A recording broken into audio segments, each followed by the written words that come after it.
Hello everyone, and welcome back. Today, I want to share a story with you. It's not an easy one to tell, and certainly not one I ever imagined would be mine to carry. But it's a story about resilience, about the human spirit's incredible capacity to endure and ultimately, to heal. The title of this video, How Did Your Parents Completely Mess You Up?, is deliberately provocative, but it cuts to the bone of my experience. Because, for a significant part of my childhood, my parents didn't just mess me up, they fundamentally altered the course of my life in ways I'm still processing today. This isn't about blame, not entirely. It's about understanding, about acknowledging a past that was so profoundly abnormal, it often feels like a nightmare I'm still waking from. Our story begins in what felt like a perfectly ordinary suburban home in a perfectly ordinary town. My parents, from what I remember of my very early years, they were just mom and dad. They loved us, they tucked us in, they cooked dinner. We were a family like any other. Or so I thought. The shift, when it came, was gradual at first, a creeping shadow that slowly enveloped our lives. It started subtly, with new friends visiting, hushed conversations behind closed doors, and a strange new vocabulary entering their daily speech. They had joined a group, they told us, a community of like-minded individuals who were seeking a deeper understanding of the world. At first, it seemed harmless, even a little intriguing. They spoke of enlightenment, of unlocking hidden potentials, of living more authentically. Then came the gravity theory. Oh, the gravity theory. It sounds almost comical now, doesn't it? But to my parents, and to the charismatic, manipulative leader of this group, it was a profound scientific revelation. They believed that normal human sleep, lying horizontally in a bed, was fundamentally detrimental to our health, particularly to our brains. The theory, as it was explained to us, a group of impressionable, bewildered children, was that gravity, when applied to a horizontal body for extended periods, caused a toxic buildup in the brain. It was gravity poisoning, they called it, slowly suffocating our cognitive functions, dulling our senses, and preventing us from reaching our true spiritual and intellectual potential. They truly believed that the very force that kept us grounded was, in our moments of rest, actively poisoning us. The solution, of course, was as bizarre as the problem. We had to defy gravity, or, more accurately, we had to reorient ourselves to it. Their scientific solution, endorsed by the group's leader who seemed to possess an almost hypnotic influence over them, was to sleep vertically. More specifically, to sleep hanging upside down, like Bess. Yes, you heard that right. Bess. They presented it to us with an almost evangelical fervor, as if they were unlocking ancient secrets of health and longevity. They spoke of the improved blood flow to the brain, the detoxification that would occur, the clarity of thought we would achieve. It was all wrapped in a pseudo-scientific, spiritual veneer that, to their adult minds, made perfect sense. To our young minds, it was terrifying. The first physical manifestation of this new belief system appeared in our bedrooms. One day, my father, with a strange glint in his eye that was a mixture of zealous conviction and a terrifying lack of empathy, began installing metal bars across the ceilings. Heavy-duty, industrial-strength bars, drilled deep into the joists. They looked like something you'd see in a gym, or perhaps a prison. My siblings and I watched silent and wide-eyed as our familiar, safe bedrooms were transformed into something alien and menacing. We asked questions, of course. What are those for, Dad? Are we getting a new swing set? His answers were always vague at first, laced with promises of better health and special experiences. The night came when the bars were ready. My parents gathered us, not for a bedtime story, but for a gravity reorientation session. They produced elaborate harnesses made of thick leather and canvas straps, with heavy-duty clips designed to attach to the ceiling bars. They demonstrated how to put them on, how to secure ourselves, how to then, with their help, hoist ourselves up and lock into place. The first time I was suspended upside down, the world spun. Blood rushed to my head, my vision blurred, and a wave of nausea washed over me. My arms and legs throbbed from the unnatural angle, the pressure on my joints excruciating. My siblings cried, whimpered, and begged to be let down. But our parents, once gentle and comforting, were now resolute, almost stern. "It's for your own good," they'd say, their voices hollow and distant, echoing the words of the cult leader. You'll get used to it. Your brains will thank you.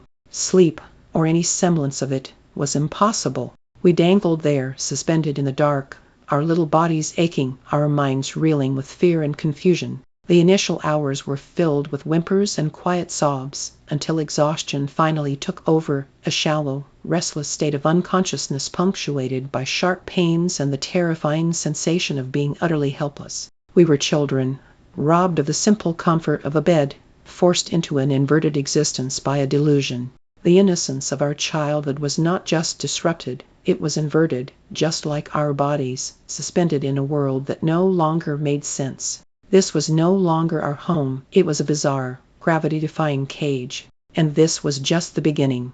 As the weeks split into months, the initial shock gave way to a grim, weary acceptance, punctuated by constant physical pain and emotional numbness. The gravity reorientation sessions, as my parents euphemistically called them, became increasingly sophisticated and, frankly, sadistic. They weren't satisfied with just the harnesses. They believed that to truly detoxify, we needed to maximize the time spent inverted. And so, the methods became harsher, more controlling. First came the timer locks. Each harness was fitted with a small, unyielding lock, controlled by a digital timer that my parents kept in their room. Once we were clipped in for the night, usually right after a meager, early dinner, the lock would engage, trapping us until dawn. There was no getting down, no escape, no matter how much we begged, no matter how desperately we needed to use the bathroom, or how much our bodies screamed in protest. The psychological impact of these locks was profound. It wasn't just physical restraint, it was the chilling realization that our autonomy, our very freedom, had been completely stripped away.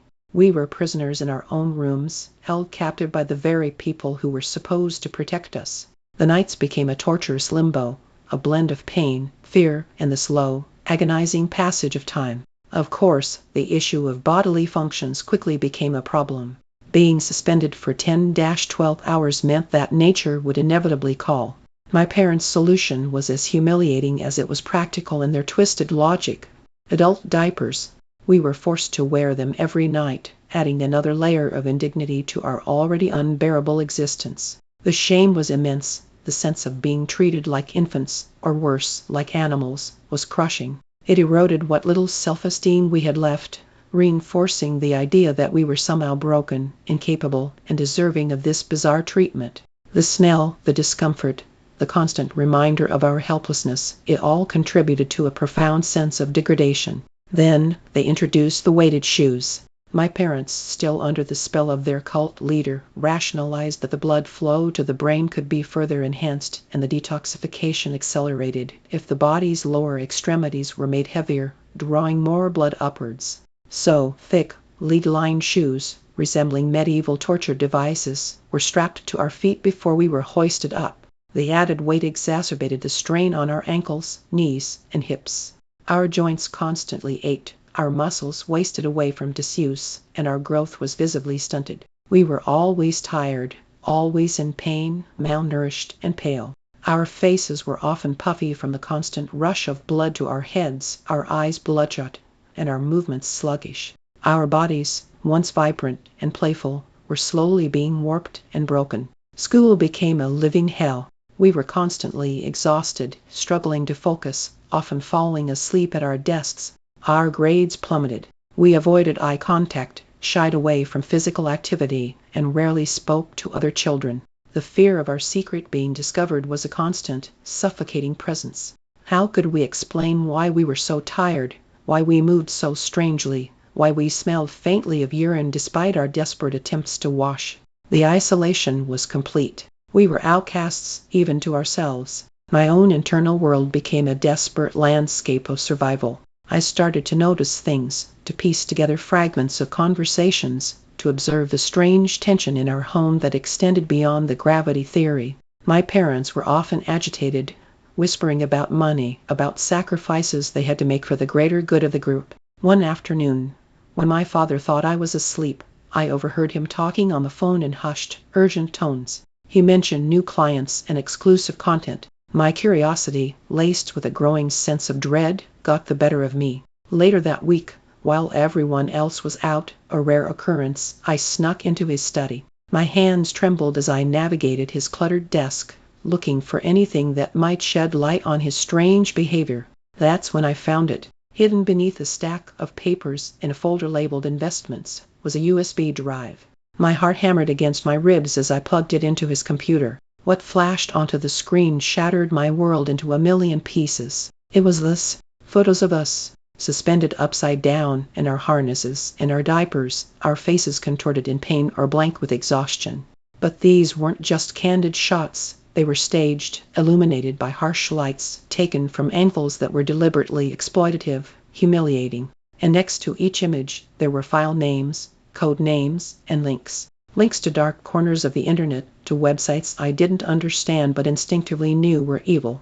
My father, my own father, was selling images of his children, his own flesh and blood in their most vulnerable, debased state, to strangers on the internet. The betrayal was a physical blow, a cold, sickening realization that our suffering was not just a diluted experiment, it was a commodity.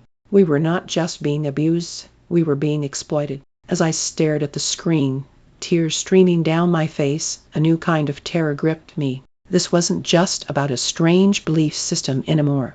This was about something far more sinister, far more dangerous. And then, as if the universe conspired to pile on more horror, my mother walked in, her face alight with an unnerving excitement. "Good news, kids," she announced, oblivious to the computer screen and my crumbling world. "The prophet says it's time. We are moving to the new complex. We'll be closer to the community, closer to true enlightenment." The new complex. I had heard whispers about it, a secluded, self-sufficient compound being built by the group, far away from prying eyes. It wasn't a promise of a new beginning, it was a death sentence. Moving there meant complete isolation, total control. It meant disappearing entirely from the world, becoming even more deeply entrenched in this nightmare. My heart sank, a cold, heavy stone in my chest. There was no more time. My life, and the lives of my siblings, depended on me. I had to escape. The discovery of the photos and the looming move to the complex ignited a firestorm of desperation within me. Escape wasn't just an idea anymore. It was an absolute imperative. I spent every waking moment and many sleepless nights meticulously planning. I watched my parents' movements, memorized their routines, and searched for any potential weakness in their increasingly elaborate security measures. My plan was crude, born of desperation and limited resources, but it was all I had. I envisioned scaling down the side of the house, running through the night, finding help.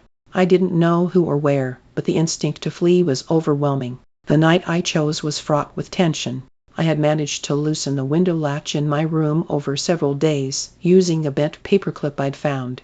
My heart pounded as I waited for the house to fall silent, for the timer locks to engage, trapping my siblings. I knew I couldn't free them all at once. I had to get help first. With a surge of adrenaline, I unlatched the window, pushed it open, and began to climb out. But my malnourished body, weakened by months of hanging upside down, betrayed me. My grip slipped, my foot missed its footing, and I fell, landing with a sickening thud on the ground below. The pain shot through my leg, a sharp, searing agony. My cry, muffled by the night, was enough. My father, always a light sleeper, was at the window in an instant. The failed escape was met with a chilling calm, a quiet fury that was far more terrifying than a shout. There were no beatings, no overt punishments, just a tightening of the chains, a reinforcement of the bars, and a chilling promise that escape was futile. The new complex couldn't come soon enough, they said. Crushed, defeated, and now injured, I felt a darkness descend that was almost absolute. The move was imminent, my leg was throbbing, and hope was a rapidly fading ember. It was during this period, ironically, that a tiny crack of light appeared. My parents, despite their fanaticism, still maintained a semblance of normalcy to the outside world. My injured leg, a consequence of my failed escape, was now visibly swollen and bruised. They couldn't ignore it, lest it raise suspicion. So they arranged for a home visit from a medical assistant, a young woman named Sarah from a local clinic, who was to assess my injury. Sarah arrived, her demeanor professional but her eyes betraying a flicker of concern as she observed our pale faces, our strange posture, the general air of unease in the house. My parents hovered, offering strained explanations about a clumsy fall and our unique family routines. But Sarah, I could tell, wasn't buying it. As she gently examined my leg, her touch was kind, her gaze meeting mine with a quiet understanding. She asked me questions about the pain, about how the injury happened, but her eyes were asking other questions, silent questions about the bruises, the gauntness, the fear she must have seen reflected in my own. My parents were momentarily distracted by a phone call in the other room, arguing about something related to the compound. It was then, in that fleeting moment of privacy, that Sarah's hand brushed mine. When she pulled away, a small, folded piece of paper remained in my palm. My heart leaped. Later, hidden under my pillow, I unfolded the paper. It was a business card for the clinic she worked at, but scrawled on the back, in hurried, almost illegible handwriting, was a phone number and 2 words: call 911. Hope, a sensation I thought I had lost forever, surged through me. But how could I call? My parents monitored everything. They had taken away our phones years ago, and the landline was always under their watchful eye. I knew I couldn't make the call myself, but I could make someone else call. My mind raced, desperate for a plan. I remembered stories from school, from movies, about people faking medical emergencies to get help. A seizure? It was drastic, dangerous, but it was my only shot. I needed to create a situation so undeniable, so urgent, that even my parents couldn't prevent an outside intervention. The next day, as Sarah was scheduled for a follow-up visit to check on my leg, I put my plan into action.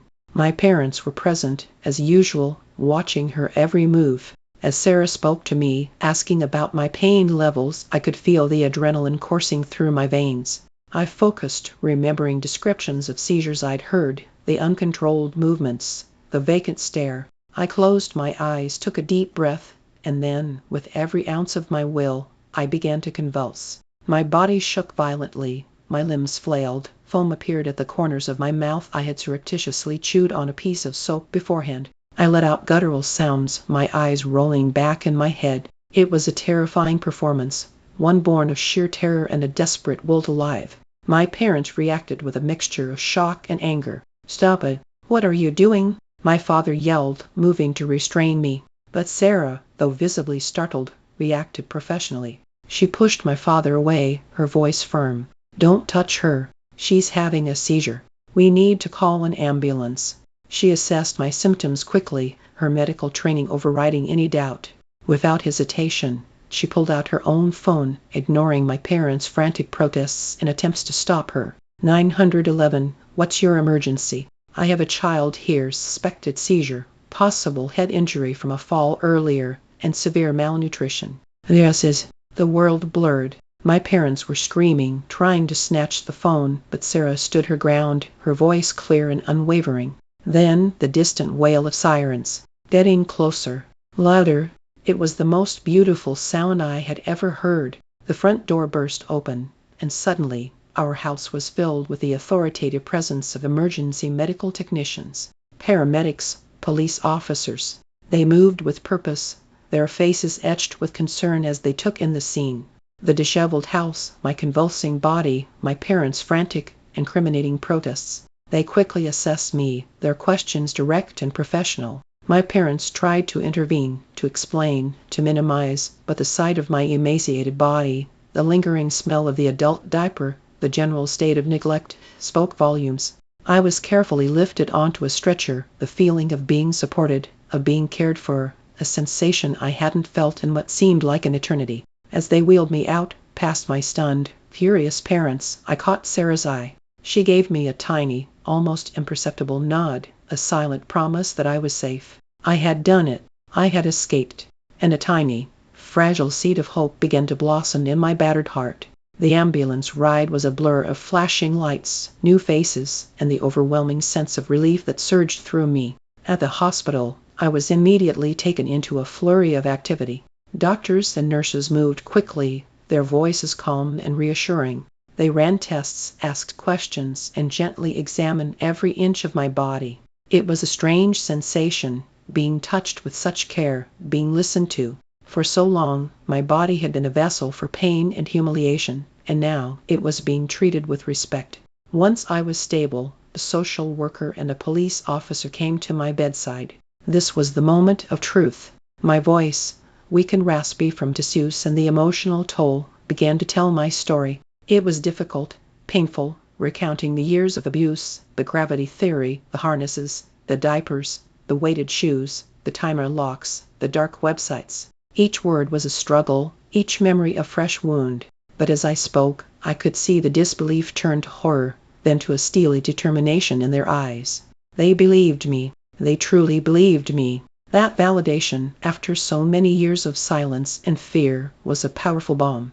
I told them about my siblings, still trapped in that house of horrors. The urgency in my voice was clear, and they acted swiftly. Within hours, a team of police and social workers descended upon our former home. My brothers and sisters were found just as I had described, malnourished, traumatized, and suspended in their harnesses. The relief that flooded me when I heard they were safe, that they too had been rescued, was immeasurable. We were all free. My parents were immediately arrested. The charges were severe child abuse, neglect, endangerment.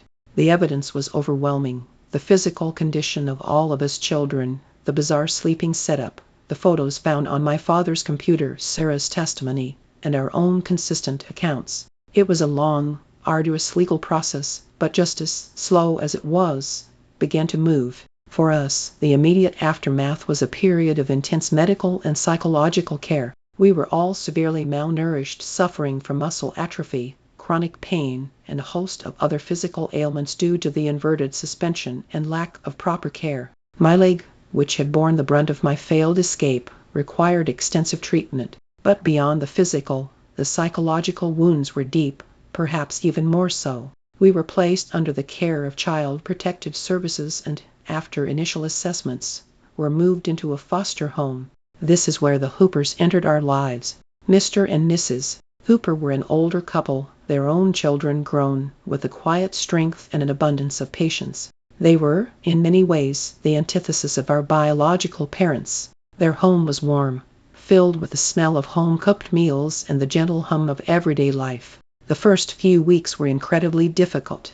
We were withdrawn, afraid of loud noises, flinched at sudden movements, and struggled with basic social interactions. We had nightmares, often waking up disoriented, convinced we were still hanging upside down. Trust was a foreign concept. We didn't know how to be children, how to play, how to simply exist without fear. But the Hoopers were unwavering. They gave us space, but also gentle encouragement. They provided healthy, regular meals, ensured we received consistent medical and psychological therapy, and, most importantly, they offered unconditional love and a sense of safety we had never known. Therapy became a crucial part of our daily lives. We spoke to child psychologists, individually and as a group, slowly unpacking years of trauma. It was painful, often exhausting, but it was also liberating. We learned to process our emotions, to understand that what had happened to us was not our fault, and to slowly, painstakingly, rebuild our sense of self. Our physical recovery was also a long journey. Physical therapists helped us regain strength and mobility, addressing the muscle weakness and joint issues caused by the prolonged suspension.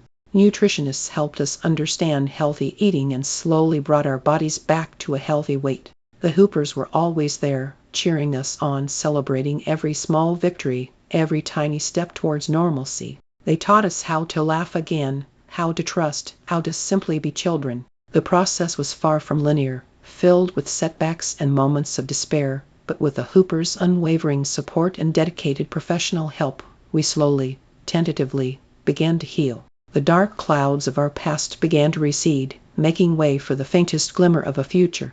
The legal proceedings against my biological parents and the leader of the cult were lengthy and complex, drawing significant media attention.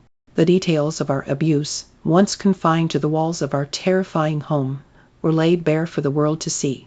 Eventually, after months of trials and testimonies, justice was served. My parents were convicted of multiple counts of child abuse and neglect, receiving substantial prison sentences. The cult leader, the architect of their delusion and our suffering, was also found guilty of various charges, including conspiracy to commit child abuse and exploitation, and received an even longer sentence. While their fate brought a sense of closure, it was a complex emotion. There was relief, certainly, that they could no longer harm anyone, but also a profound sadness for the parents we had lost, for the people they once were, before the darkness consumed them. For us, the real healing began when the legal battles ended, and a new chapter truly opened. The Hoopers, who had been our foster parents through the most tumultuous period of our lives, decided to make it official. They petitioned to adopt us. The day the adoption was finalized was one of the most joyous and emotional days of our lives. We were no longer just foster children. We were officially their children. We were a family again, not by blood, but by an unbreakable bond of love, resilience, and shared experience. We changed our last names to Hooper, a symbolic shedding of the past and an embrace of our new identity. Life with the Hoopers was, in many ways, a revelation. We learned what a normal childhood truly felt like. We went to school without fear, made friends, joined clubs, and discovered hobbies. Simple things like sleeping in a real bed, having regular meals, or going to the park felt like extraordinary luxuries. We were encouraged to explore our interests, to ask questions, to express ourselves.